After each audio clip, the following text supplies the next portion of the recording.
जर तुम्हाला उत्तम सुगरण व्हायचं असेल तर फॉलो करा या 15 किचन टिप्स। 1. वर्षभरासाठी जर मसाले खराब होऊ नये असे वाटत असेल तर त्यात हिंगाचा खडा आणि लवंग टाकून ठेवा, मसाले अजिबात खराब होणार नाहीत।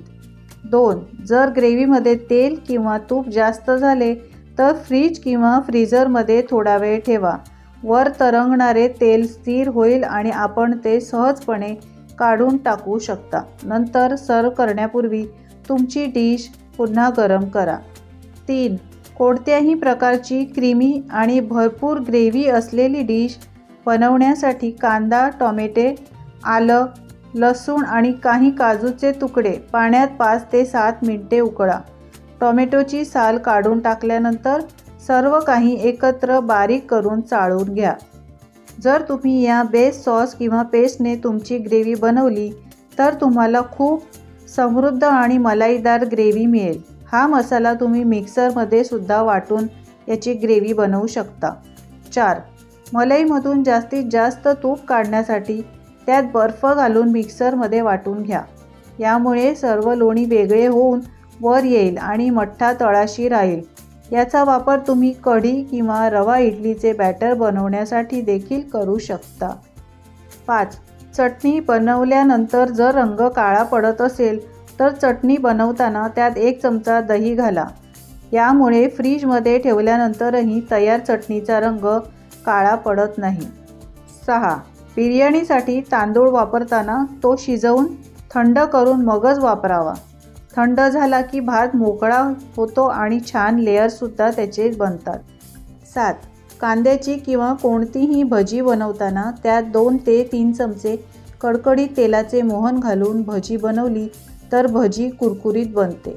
8. घाई गडबडीच्या वेळी भाजी बनवायची आहे आणि वाटण तयार नाही तर अशा वेळी 1 वाटी दही, 2 चमचे बेसन आणि सगळे मसाले घालून एक मिश्रण बनवा आणि हे 5 मिनिटं तसंच ठेवा।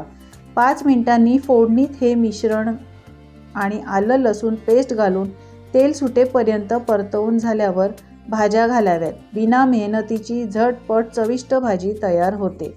एकदा नक्की ट्राय करून बघा। 9. ढोकळा बनवताना बॅटरमध्ये 2 चमचे तेल आणि इनो घातल्याने ढोकळा छान मऊ आणि स्पंजी बनतो।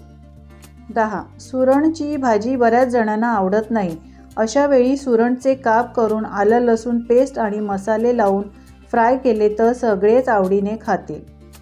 11. दही कढी बनवताना ती फुटू नये यासाठी दही फेटताना त्यात 2 चमचे बेसन घालून फेटा आणि जर आयत्या वेळी बेसन घरात नसेल तर तांदळाचे पीठ किंवा कॉर्नफ्लोअर घालून दही कढी बनवली तर ती फाटणार नाही। 12. रवा बेसन जास्त प्रमाणात आणला तर काही दिवसांनी त्यात टोके किंवा किडे पडतात, तर यासाठी यामध्ये तमालपत्र किंवा कडुलिंबाची पाने घालून ठेवा, रवा किंवा बेसन खराब होणार नाही। 13. शिरा बनवताना त्यात तूप किंवा केळी घालून जर शिरा बनवला तर खूपच चविष्ट बनतो। 14. दुधाची मलाई खराब होऊ नये यासाठी त्यात 1 चमचा दही घालून फ्रीजमध्ये ठेवली तर मलाई खराब होत नाही आणि तिचे तूप देखील करताना तुपाला वास येत नाही। 15. नाचणीची भाकरी बनवताना बऱ्याच वेळा ती व्यवस्थित बनत नाही आणि तुटते, अशा वेळी पीठ मळताना त्यात थोडं गव्हाचं पीठ घाला आणि गरम पाण्यात पीठ मळा। असे केल्याने भाकरी लाटून बनवली तरीसुद्धा अजिबात तुटत नाही।